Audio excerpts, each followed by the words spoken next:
నమస్కారం. నేను మీ అందరూ ఎన్నో జన్మలో పుణ్యఫలం చేస్తున్నారు కాబట్టి ఈ రోజు మీరు ఇక్కడికి రాగలిగారు. మీరు చాలా అదృష్టవంతులు.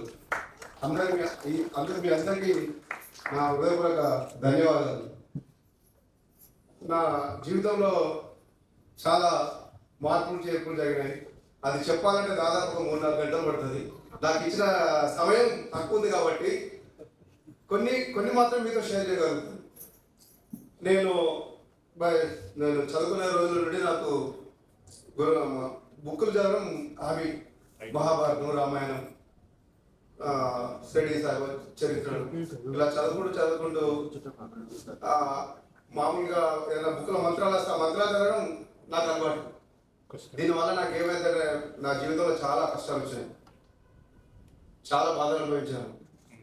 ఎందుకు అంటే నాకు గురించి గైడెన్స్ లేదు. ఆ మంత్రాల పవర్ ఏంటిది, అది నేను వాటిని ఉచ్చరించే అర్హత నాకు ఉందా లేదా అవి ఏం తెలియక చదవడం మొదలుపెట్టాను. అన్ని రకాల బుక్కులు చదివాను. దాంతో మెంటల్గా మనశ్శాంతి లేదు, ఇంట్లో వాళ్ళతో గొడవలు, బయట సర్కిల్ అనుకూలత లేకపోవడం, చాలా రకాలు ఇట్లా జరుగుతుంటే ఒకరోజు తీవ్రంగా ఏడ్చాను.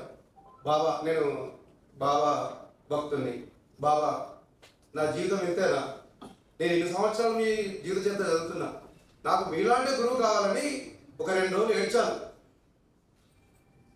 అంతమంది కరీంనగర్ చాలా మంది గురువులు, చాలా రకరకాల గురువులు వచ్చారు, కానీ నేను ఆ కార్యక్రమాలు పోలేకపోయాను. ఒకరోజు నేను ఒక రేషన్ డీలర్, మామూలు రేషన్ డీలర్.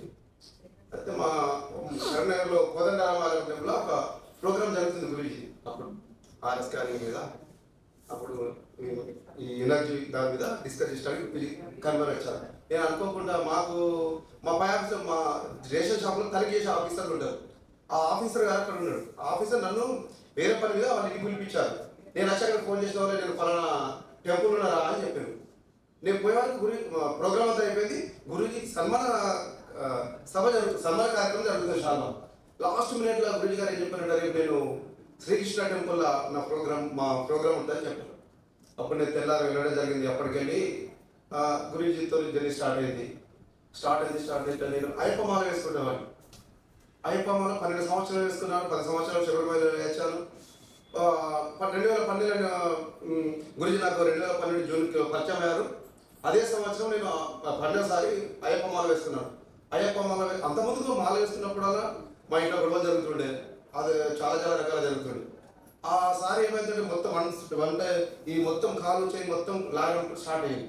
మాలేసుకున్న రోజు స్టార్ట్ అవుతుంటే గురించి చెప్పారు, గురించి ఇట్లా మాలేసుకోవాలంటే మాత్రం చేసిన నొప్పి ఎక్కువ అవుతుంది, భరించలేని బాధ, కూర్చోవడం నీళ్ళు వస్తలేదు. అట్లా 35 డేస్ అయింది. 35 డేస్ తర్వాత గురించి నేను కాదు, గురించి నా పరిస్థితి అని చెప్పిన గురించి స్కాన్ చేసి ఇమ్మీడియట్లో మాల తీసేసి నాన్న, మాల తీసేసి అని చెప్పేసాను. గురుజీ నాకు ఇక 35 డేస్ అయింది కదా గురుజీ, ఒక్క 6 డేస్ అయితే అయిపోతుంది కదా, 41 డేస్ వేసేప్పుడు మళ్ళీ వేస్తా అంటే, కాదు నాన్న, ప్రస్తుతం నీ జాతకానికి అయ్యప్ప స్వామి మాల సూట్ అవ్వడం లేదు. దైవాజ్ఞ రాగానే మళ్ళీ వేసుకుంటూ ఇప్పుడు మాల తీసేయమని గురూజీ చెప్పడం జరిగింది. మా గుడిలో రామాలయంకి వెళ్ళిన మాల తీసేసిన, ఇక్కడికి గురుజీ దర్శనం రాగానే వచ్చినాక ఒక 1 అవర్కే మొత్తం నా పెయిన్ అంతా, అంతకుముందు స్కానింగ్ ఎన్నో తీసిన, స్కానింగ్లో కూడా ఏం రాలేదు. కరీంనగర్లో హాస్పిటల్ తిరిగిన, స్కానింగ్ తీసిన ఏం జరుగుతుంది, అందులో ఏం లేదు. తర్వాత గురుజీ ఆజ్ఞ ప్రకారం నేను ఆ మాలను విసర్జించి గురుజీ దగ్గర ఆశీస్సు తీసుకున్న తర్వాత ఒక 1 అవర్ లోపు నేను పెయిన్ అంతా రిలీఫ్ అయ్యి నేను చాలా ఆనందంగా ఉన్నాను. నాకు 2 పాపలు, ఒక బాబు. మా పాపలు ఎస్ఎస్ పూర్తయింది, ఇంటర్మీడియట్ పూర్తయింది. డెహ్రాడూన్ పోయి అగ్రికల్చర్ చేద్దాం అనుకున్నాను. అదే టైంలో కరోనా స్టార్ట్ అయింది. మా వాళ్ళకి అక్కడ ఇంట్రెస్ట్ ఉండే, కానీ గురుజీ బ్లెస్సింగ్ వల్ల, అమ్మవారి బ్లెస్సింగ్ వల్ల ఆ ప్రయాణం ఆపై ఇక్కడనే డిగ్రీ పూర్తి చేశాను.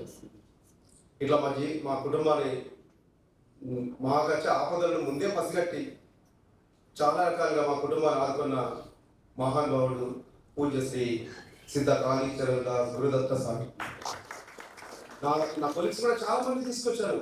వాళ్ళు చాలా సఫర్ అయినారు. వాళ్ళ మూలాలను కనిపెట్టి మీరు ఈ పూజ చేయకపోవడం వల్ల మీకు మీ కుటుంబం సఫర్ అవుతుందని చెప్పి వాళ్ళ జీవితాల్లో వెలుగు నింపిన పూజ గురుజీ శ్రీ సిద్ధ కాళీచరణ్ దాస్ దత్త సాయి గురుజీ పాదపద్మములు నమస్కారములు. నాకు ఈ అవకాశం ఇచ్చిన మీ అందరికీ నా హృదయపూర్వక ధన్యవాదాలు. జయ గురుదేవ్.